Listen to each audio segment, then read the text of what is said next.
Bonjour à toutes et à tous, on se retrouve aujourd'hui pour une vidéo un petit peu différente de mon retour de vacances et du matériel rando photo. Je vous ai demandé sur les réseaux sociaux si vous aviez envie de cette vidéo, vous avez été certaines à me la demander, à me dire que oui, donc je la fais, même si ça n'a rien à voir avec ce qu'on fait habituellement, n'empêche que pour faire du scrap, il faut des photos. Et que pour faire des belles photos, il faut pouvoir bien transporter ses affaires et bien marcher confortablement et tout. Alors moi j'ai eu du mal à trouver les bonnes configurations, notamment de sacs et de portage d'appareils photo, donc maintenant que j'ai trouvé, et ben voilà, je vous montre et je vous en parle et ça va pas prendre bien longtemps, et puis si ça peut vous faire avancer dans votre choix de matériel, et ben tant mieux. Et encore une fois, c'est mon choix, ça n'est pas forcément le vôtre, je vous explique pourquoi moi j'ai choisi ça. Vous faites bien ce que vous voulez, vous en faites ce que vous voulez, et je ne me fais pas passer pour une experte que je ne suis pas, je suis une vacancière qui aime marcher, et voilà. Alors allons-y, et en plus moi j'ai quand même des petits soucis de dos, hein, dès que ça force un peu trop longtemps, ça me fait mal, donc là comme j'ai trouvé quelque chose qui ne me fait pas mal au dos, c'est quand même aussi pas mal. Première chose très importante quand on randonne, ce sont les chaussures. Comme je ne peux pas vous le montrer aujourd'hui parce que je ne suis pas chaussée en chaussures de randonnée quand même pour venir au magasin le matin, eh bien, les chaussures, c'est la base, parce que si vous avez mal aux pieds, vous ne prendrez pas du tout de plaisir dans votre rando. C'est comme si vous avez mal au dos d'ailleurs, mais ou que si vous trop chaud, trop froid, on peut s'adapter. Enfin, trop froid, c'est dur, trop chaud, on peut s'adapter. Mal aux pieds, mal au dos, c'est vraiment bon. Alors, on y va pour les chaussures. Moi, je suis allée chez un spécialiste de la chaussure. Vous venez chez moi pour le scrap. Vous n'allez pas chez Action, hein, je crois pas. Et donc vous n'allez pas non plus à Carrefour pour acheter vos chaussures de rando, ça marche pas. Donc si vous êtes dans du Cher, à Bourges, nous on a un magasin Running Expert, alors j'avoue que je n'ai même pas de connaissance sur le fait que ce soit une chaîne ou un magasin indépendant, mais en tout cas moi le gars qui tient ce magasin, il est super carré et très précis, et selon votre pied, selon votre corpulence, selon là où vous marchez, selon si vous avez des malformations, des douleurs, des attentes particulières, si vous faites de la rando, mais aussi de la course à pied, du cross, du running, du trail, de tout ce que vous voulez, il va vous conseiller. Donc moi j'y suis allée un jour, je lui dis voilà monsieur, je suis un peu sportive, je veux faire de la rando en moyenne montagne, et qu'est-ce que vous me conseillez comme chaussures? On a discuté. J'ai pris deux paires, une paire de montantes, une paire de basses, et je vais vous expliquer pourquoi. Donc la première chose, ce sont des chaussures de marche, donc ce ne sont pas des baskets, donc la semelle est beaucoup plus dure, ce qui ne veut pas dire que l'amorti n'est pas là, bien au contraire. La semelle à l'extérieur, ça n'a rien à voir avec ce qui est dans la chaussure pour amortir votre cheville, votre talon, enfin, etc. Et pour faire que vous marchiez longtemps et confortablement et sans trop transpirer. Les deux sont renforcés au bout. Vous savez, au bout, à l'avant de la chaussure, parce que si vous shootez dans une pierre, ou vous tapez dans un tronc d'arbre, enfin on peut trouver n'importe quoi, vous n'aurez pas mal à vos orteils, ce n'est pas votre pouce qui va prendre en premier, hein, c'est bien la chaussure qui va prendre ce choc, donc ça c'est bon. Alors sur les basses, c'est un peu moins important la protection devant que sur les montantes. Je mets mes chaussures basses, pour la faire simple, quand il n'y a pas de dénivelé ou peu de dénivelé. Si ça monte pas trop, surtout que ça ne descend pas trop, parce qu'en montée encore ça ne me gêne pas trop, si ce n'est qu'on pourrait avoir le talon qui sortirait un peu plus facilement de la chaussure. Ouaf. Vraiment en montée ça va encore, mais si vraiment ça descend beaucoup, les hautes seront beaucoup plus confortables, parce que dans une chaussure basse, votre pied avance beaucoup dans la chaussure en descente, et vos orteils devant là, je les mets bien les orteils, et ben ils butent contre l'avant de la chaussure, et ça fait un mal de chien. Donc si ça descend beaucoup, vraiment les montantes c'est mieux, parce que dans les montantes, et ben, votre cheville est en tenue, votre pied n'avance pas autant dans la chaussure, même pour ma part n'avance pas du tout, donc là vous descendez, mais alors en sifflotant, en regardant les nuages et les oiseaux voler quoi, tout va super bien. Donc je mets mes basses, si c'est presque plat, et quand même s'il n'y a pas trop de cailloux, hein, si le terrain est quand même à peu près, voilà, si c'est des chemins en cailloux, tout ça, ça va. Si on est dans les bois, troncs d'arbres, beaucoup plus d'endroits où on va mettre le pied un peu bizarrement, alors je préfère quand même mes montantes, je me sens plus en sécurité, même si le monsieur de Running Expert m'a bien dit que ma cheville n'était pas mieux tenue dans une montante que dans une basse, c'était un peu une vue de l'esprit, c'est vraiment la façon de poser le pied dans la chaussure qui fait que votre cheville va être stable ou pas stable. Moi quand même, je préfère mes montantes quand il y a beaucoup de dénivelé ou quand le terrain est très irrégulier. Voilà pour le choix des chaussures. Les chaussures sont en Gore-Tex, ce qui fait qu'elles sont étanches. Ce sont des matières, alors c'est peut-être même pas que du Gore-Tex, c'est peut-être plus technique que ça. Les chaussures sont très techniques hein, maintenant. On est loin des chaussures de rando en cuir. Hein. Et donc l'eau, la transpiration sort, mais l'eau ne rentre pas. Hein, donc ça c'est vraiment super. Et ça permet de marcher un petit cours d'eau. Il ne faut pas que ça soit plus haut que le haut de la chaussure, hein, sinon forcément, si c'est plus haut que la tige de la chaussure, vous aurez de l'eau qui va rentrer par l'intérieur de votre pied. Mais tant que ça ne dépasse pas le haut de la chaussure, eh ben, pas de problème. Moi, j'ai pas été mouillée. J'ai mis le pied dans l'eau pour aller prendre une photo. Donc, il n'y a pas de problème. Donc ça, c'est vraiment cool. Après, une fois qu'on a des bonnes chaussures, eh ben, ce qu'il faut, c'est d'avoir des vêtements de sport adaptés. Alors, un pantalon de marche, c'est pas un jean. C'est pas un pantalon n'importe lequel, c'est un pantalon pour marcher dans lequel on va être vraiment à sa taille. Prévoyez les petits kilos en trop des vacances. Parce que si vous êtes en train de grimper dans la montagne et que vous ne pouvez pas faire ça parce que là c'est trop serré et que ça tire, et ben vous n'allez pas être bien confortable d'une part et vous risquez de craquer votre pantalon, ce qui ne serait pas très sympa pour le reste de la journée d'autre part. Et il ne faut pas oublier non plus que le pique-nique, eh ben, il se fait souvent assis par terre, donc il faut pouvoir s'asseoir, donc il faut quand même que, voilà, que le pantalon soit à votre taille ou suffisamment élastique. Et donc l'autre chose qui est sympa, alors moi je marche toujours, enfin très souvent en pantalon long, parce que les ronces, tout ça, les orties sur mes mollets, j'aime pas trop ça. Mais c'est sympa d'avoir un pantalon où on peut enlever le bas ou au moins remonter et attacher avec un bouton.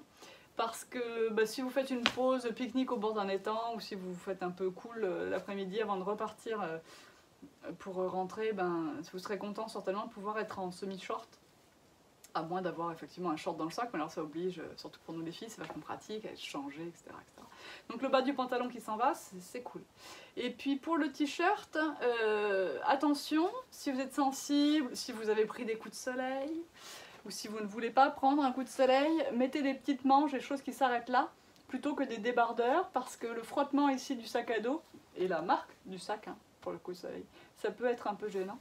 Donc des petites manches, sans manches, voilà, ou petites manches. Bon, si on met la manche là, le problème c'est encore pareil, c'est le bronzage. Mais faites attention quand même aux zones de frottement. Vous n'aurez pas plus chaud d'avoir un t-shirt qui s'arrête ici qu'un débardeur, hein, ça change rien. Et XL, tu me prends de la place là quand même, hein, un peu. Oui, hein, oh bah là. Et donc, il faut qu'elle reprenne ses habitudes, elle aussi. Elle s'est blessée en rodo, elle n'avait pas les bonnes chaussures. Elle est blessée, ma fifi. Et donc, qu'est-ce que j'en étais? J'en étais aux vêtements, donc le t-shirt ok. Donc en général je prends pas de veste, là j'ai pas eu besoin de veste, c'était l'été, mais on peut prendre une veste bien sûr dans son sac à dos. Et puis surtout, très important, quel que soit le temps, la veste coupe-vent et imperméable, qui est pour moi au fond du sac. Ça c'est super important. Voilà pour les vêtements, si vous souffrez de la tête, casquette, tout ça. Je vous parle de mon équipement, moi j'ai pas besoin de casquette, donc je ne vous en parle pas. Ensuite, on vient au sac à dos. Le sac à dos c'est super important, c'est aussi important que les chaussures. Vraiment, je dis bien aussi important que les chaussures. Plus que le pantalon ou que les vêtements ou que le veste de pluie ou quoi que ce soit. Parce que ça, c'est ce qui va faire que vous allez pouvoir emmener les affaires qu'il vous faut. Y accéder facilement. Et sans avoir mal au dos. Et ça c'est super important. Alors le volume de mon sac à dos. Alors bien sûr, bon c'est un Décathlon, mais c'est vraiment pas ça le problème, c'est pas ça qui compte. Moi je vous dis ce qui est de bien dans ce sac, après vous retrouverez ça dans tous les sacs je pense, enfin dans toutes les marques il y aura un sac qui pourra convenir. Je sais que chez Intersport c'est McKinley, ils sont très bien aussi, enfin bon voilà. Dans votre sac à dos ce qu'il faut c'est qu'on puisse l'attacher à la ceinture, à la taille, enfin aux hanches, parce que si vous pouvez pas attacher votre sac à dos aux hanches, vous allez avoir plus de poids sur vos épaules et sur votre dos. Ça déjà, ça permet que le sac ne se trimballe pas, ne bouge pas comme ça, ne bouge pas comme ça, mais ça permet aussi de porter déjà un petit peu votre sac, donc ça il faut non seulement l'attacher, mais il faut aussi le régler. Vous voyez que moi j'ai bien rangé mes petites ficelles dans les élastiques, hop c'est parfait, je marche souvent comme ça, les mains dans les poches à la cow-boy, clac clac, c'est cool. Et donc là, vous devez aussi avoir un sac à dos qui s'attache ici. Parce que pareil, sinon vos bretelles vont un peu s'écarter, vous n'aurez pas la bonne façon de porter votre sac, ça va bouger un peu plus et ça sera moins confortable, y compris pour l'appareil photo que vous voyez depuis le début qui est accroché là. Je peux sauter, tout ça, il ne va pas s'en aller. Et donc, le dernier point de réglage, c'est à mon avis, très important, et ça n'est pas présent sur tous les sacs, c'est ça. Parce que selon votre morphologie, vous allez avoir besoin d'avoir quelque chose de plus serré au cervical, de moins serré, ça dépend aussi de ce que vous mettez dans votre sac. Et de pouvoir faire le réglage cervical ici, c'est vraiment cool, parce que vous voyez entre moi, qui suis quand même pas bien épaisse du haut du corps, et mon mari, qui est bien balèze, bien musclé, et à qui on peut faire porter tout ce qu'on veut, il y aura une différence ici, et c'est ce réglage qui permettra qu'on soit aussi confortable l'un que l'autre dans le même sac. Puis ça tombe bien, parce que le rose ne le dérange pas. Mais bon, c'est bon ça quand même. Lui il prend la glacière. Bon bref. Et donc voilà, pour le réglage du sac, super important, hanche poitrine, épaules. Et ça vraiment j'insiste, celui-là il n'est pas sur tous les sacs, hein. On a souvent ça et ça, mais pas souvent celui-là. Alors ce sac il est aussi équipé du système air cooling, donc avec une toile tendue dans le dos et l'armature en fer en fond du sac qui vous permet finalement de ne jamais avoir le dos en contact avec le sac. De ce fait vous avez un passage d'air continu et vraiment c'est très très appréciable, ça tient vraiment beaucoup moins chaud que n'importe quel autre système de sac à dos.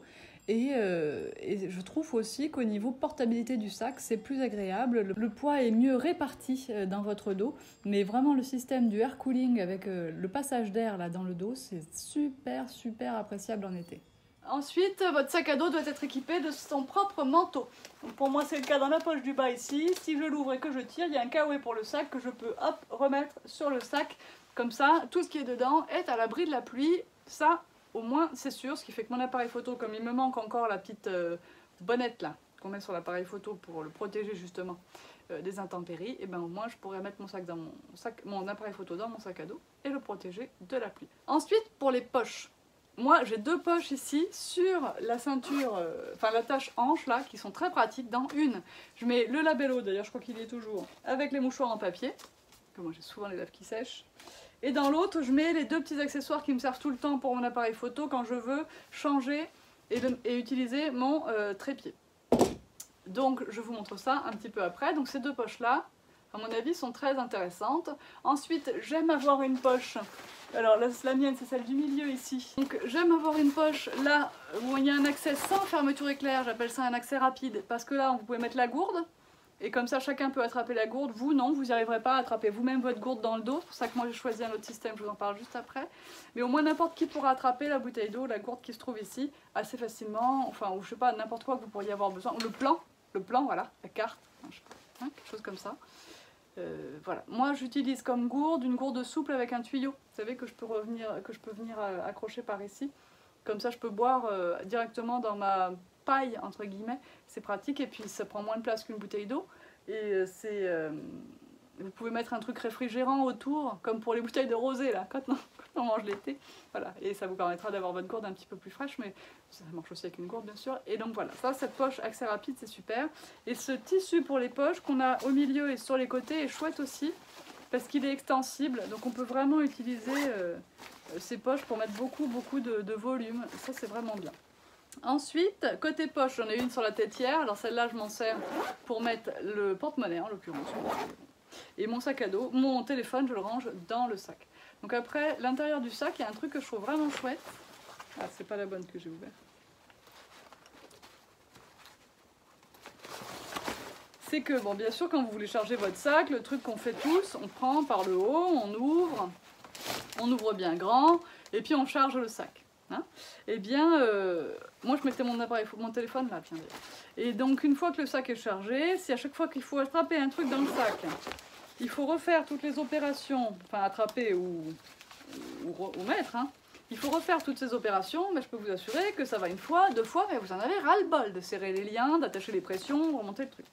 Alors, ce que j'aime bien dans ce sac, c'est qu'il a un accès rapide ici à la poche centrale. C'est-à-dire que je lève et hop, je suis dans ma poche centrale et je n'ai pas besoin d'aller là. Donc vous avez besoin d'attraper votre veste de pluie, vous n'avez pas besoin de tout ouvrir et de tout mouiller. Vous avez besoin d'attraper le paquet de chips à midi, bref, voilà, le goûter, peu importe, voilà, vous passez par là et ça c'est vachement bien. Et puis ensuite, ce qu'il faut, et ce qui est quand même là pour le coup présent dans beaucoup de sacs à dos, c'est les sangles, et là celui-là on a peut-être un peu moins que d'autres. C'est les sangles extérieures pour accrocher des choses à l'extérieur de votre sac.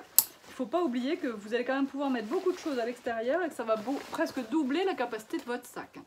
Et donc, moi j'utilise par exemple ce côté-là, les sangles qui sont sur le côté ici, pour fixer justement mon trépied. Donc je lui mets les jambes bien à plat, comme ça, parce que pour faire les selfies avec l'appareil photo, hein, dans n'importe quelle circonstance, je vais vous en reparler un peu après, mais ça c'est vachement bien. Et donc ça, je le coince dans les sangles, je serre bien, et hop, ça bouge pas, ça me suit là toute la journée. J'ai pas besoin d'ouvrir le sac quand j'en ai besoin, il est juste accroché là. Au pire, je défais le petit clip en haut et c'est bon. Et donc bien sûr, j'ai la même ici, donc il y a des sacs où il y en a devant, mais attention, quand il y en a devant, vous n'avez pas non plus la poche accès rapide devant, mais parfois du coup elle se situe sur le côté. Bon, ça dépend des marques, mais vraiment, voilà. Donc mon sac, je crois que j'ai fait à peu près le tour. Il est vraiment bien, notamment pour les réglages. Bon, et j'avoue que j'apprécie ces poches. Voilà. Alors, on se rattache comme si on allait en randonnée. Et là, vous avez vu que depuis le début, mon appareil photo, il est là et il tient. Et c'est quand même, c'est pas un réflexe, mais c'est quand même un bel appareil photo, de bonne taille. C'est un Lumix G7, et c'est un appareil hybride. Enfin bref, donc quand on est en configuration, d'ailleurs c'est encore mieux, parce qu'en configuration randonnée en extérieur, moi j'ai toujours mon petit pare-soleil, évidemment je n'en ai pas besoin, pour filmer les vidéos tuto au magasin. Donc mon appareil photo est là. Évidemment, syndrome Bonaldi, voilà. Et là, il tient, et je n'ai rien à faire, j'ai les mains libres. Parce que si vous avez l'appareil photo dans le sac, vous n'allez pas prendre de photos. Si vous avez l'appareil de photo autour du cou à une bandoulière, il va faire ça. Et je vous assure que c'est pénible, vraiment. Alors que si vous l'avez là, vous m'avez vu faire, hein, de toute façon, vous appuyez sur un petit bouton, hop, vous shootez et vous rangez l'appareil photo. C'est classe quand même. J'ai fait toute une semaine, hein, en montagne, il n'est pas bougé, il n'a pas tombé, il n'est pas, enfin ça ne tombe pas d'ailleurs. Hein, voilà. Donc l'entreprise qui fabrique ça, c'est Peak Design. Vous irez sur mon blog et vous verrez l'orthographe de ce Peak Design. Ils font pas que ça, hein, ils font tout un tas de matériel appareil photo. Et ça c'est vraiment le truc, le top qu'ils ont inventé. Après je vais vous montrer un autre sac que j'utilise quand on est soit en rando de 5-6 km, enfin 1 heure, 1 heure et quart, 1 heure et demie, et soit en ville, mais que j'ai pas envie d'avoir le sac à main, enfin que je veux être quand même les mains libres et tout ça. Et donc bref, le truc Peak Design là, ça s'appelle Capture, et c'est vraiment vraiment top. Donc comment ça marche? Ben, vous avez un support qui est fixé à la vis de votre appareil photo, qui vient se clipser là. Vous avez pour l'enlever un petit bouton noir à appuyer ici. Et si vous avez peur des voleurs, enfin déjà il faut quand même que le gars il vienne appuyer sur le bouton et prendre l'appareil, hein, bon. Si vous êtes dans une grande ville, peut-être, ouais. Et ben vous avez un truc, le petit bouton noir, vous pouvez le tourner. Alors je sais pas dans quel sens, parce que moi je ne me sers pas de ça. Et une fois que c'est tourné comme ça, et ben vous pouvez toujours appuyer, ça se défait pas. Donc il faut le tourner. Alors là, c'est clair, le voleur il fera pas tout ça. Hein, donc ça vous permet de sécuriser votre machine. Et puisqu'on parle de sécuriser la machine, quand elle est là-dessus, je suis sûre qu'elle va pas s'en aller. Pas de problème. Par contre, une fois que j'ai dans les mains mon appareil photo, il peut se passer n'importe quoi. Je veux dire, on peut me bousculer et clac, je lâche l'appareil photo. Alors là, malheur, quoi. C'est pas, ça vaut un peu d'argent quand même, ces petites choses. Et puis même sans parler de la valeur, vous êtes bien embêté une fois que vous n'avez plus votre appareil photo pour la fin des vacances. Donc, je mets quand même mon appareil en bandoulière. Pour ça, j'ai pris la bandoulière Peak Design également parce que vous voyez, il y a des clips qui viennent se... Alors, vous avez des petites attaches, hein, sur les côtés de vos appareils photo. Donc, les petits clips ici sont vendus avec la bandoulière. Donc, ils sont faciles à mettre et à enlever. Puisque pour l'enlever, je fais ça. Pour le mettre, je fais ça. Donc, je vais mettre les deux. La matière de la bandoulière est faite de telle sorte que même si vous portez votre appareil vraiment en bandoulière pendant un long moment, vous n'aurez pas de brûlure dans le cou. Et ça, je fais ça parce que comme ça, quand je prends mon appareil photo, hop, je shoot, il m'arrive un truc, paf, c'est pas grave, mon appareil photo, il ne se passe rien. Et aussi parce que mes enfants, notamment Emma, me demandent régulièrement de prendre des photos avec mon appareil. Moi je trouve ça plutôt cool. Je vous avoue que hors de question de lui donner l'appareil photo dans les mains sans ça. Je lui mets la bandoulière autour du cou et là, c'est bon, elle peut aller faire ce qu'elle veut. Puis les réglages de la bandoulière, la marque fait très bien sa publicité elle-même, hein, donc vous irez voir les trucs bandoulière, les trucs Peak Design et vous verrez ce qui vous paraît bien ou pas. Mais bon, tous les systèmes de réglage sont super top. Donc ça, c'est vraiment le truc que je voulais vous montrer avant tout, entre toute autre chose dans cette vidéo. D'accord? On attache notre appareil photo comme cela. Et puis, une fois qu'on est arrivé à la maison le soir, qu'on est fatigué, et ben, pendant qu'on boit l'apéro, qu'est-ce qu'on fait? Ben, on prend la carte SD de son appareil photo. Je vais me désarnacher, hein, quand même, je l'ai suffisamment porté cette semaine.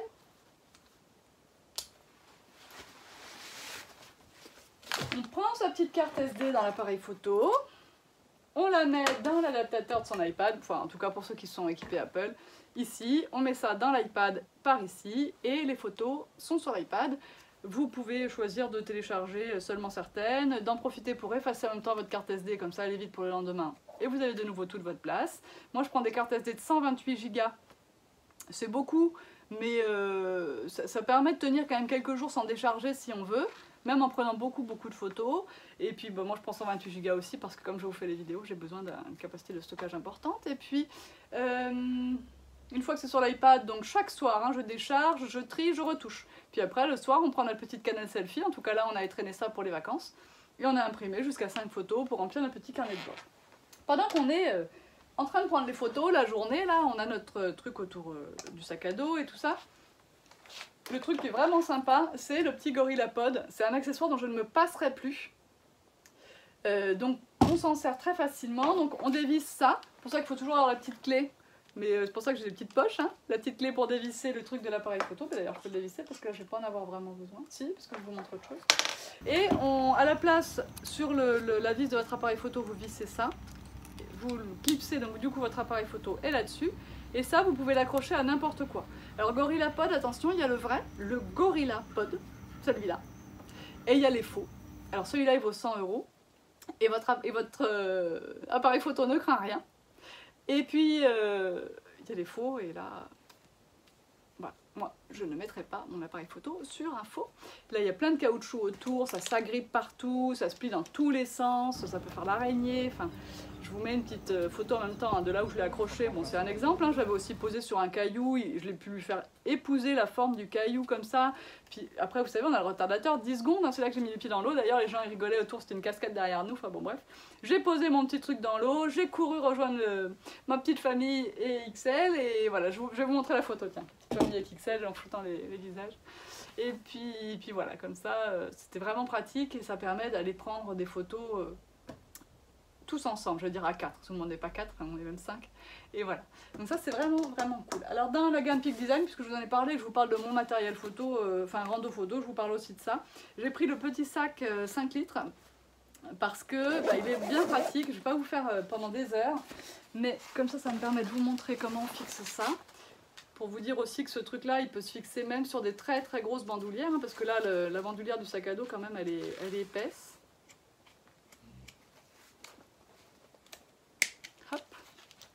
Donc je récupère mon petit truc Peak Design, je le mets sur ce sac. Donc là le petit passant il est fait pour, hein, mais sur tous les sacs que vous avez à la maison, vous devez pouvoir trouver un endroit où vous pourrez utiliser ça. Donc on l'adapte, vous voyez que ça s'adapte très facilement et ça va super vite. Donc ce petit sac 5 litres, il se porte comme ça, en croisé. Donc vous allez pouvoir mettre votre appareil photo là. Là pour le coup j'avais pas mis, c'est vrai que quand j'étais dans cette configuration là j'avais pas mis la bandoulière du tout, c'était vraiment des choses courtes, on était sur des foires expo, tout comme ça. Bon. Donc j'ai mon sac avec mon porte-monnaie, mes lunettes de soleil, enfin ce que j'ai besoin d'avoir là dans le dos, et je me promène comme ça avec mon appareil photo ici qui ne craint rien. Voilà, parce que l'objectif craint rien, parce qu'en plus il y a le pare-soleil, enfin voilà, tout va bien. Si vraiment vous avez peur, vous achetez une petite housse là, Gore-Tex pour mettre sur votre appareil. Quand vous en avez besoin, alors vous pouvez soit desserrer ici, ça marche très facilement pour remettre devant. Moi j'avoue que j'ai pas besoin de desserrer pour remettre. Alors là ça par contre, eux ils disent que ça va tout seul pour resserrer, moi j'ai un peu de mal à resserrer quand même, je dois dire. Il faut quand même que j'aide un peu le truc. Donc je prends mes trucs, mon porte-monnaie, paf, là j'ai une petite poche pour mon téléphone portable devant, et puis dedans il y a plein de petites poches pour les cartes SD, tout ça. Donc ce petit sac là je le trouve sympa, soit pour une petite randonnée où vous avez besoin de rien emmener, enfin pas de gourde, soit pour aller en ville effectivement pendant les vacances, ça peut être cool. Voilà. Le petit sac Peak Design 5 litres. Et bien je crois que j'en ai fini. Je vous ai fait un petit article sur le blog pour vous marquer un peu tout ça, que ce soit plus facile. Si vous avez des questions, je les répondrai avec grand plaisir. Et puis si vous n'en avez pas, j'espère que ça vous a plu. Enfin, de toute façon, si ça vous a pas plu, vous avez coupé il y a longtemps. Alors, je crois que voilà, c'est bon. Je vous dis à bientôt pour d'autres vidéos scrap. Et demain soir, le live. Vendredi soir, on reprend tous les lives, hein, à partir de ce vendredi 6 septembre. Bye bye!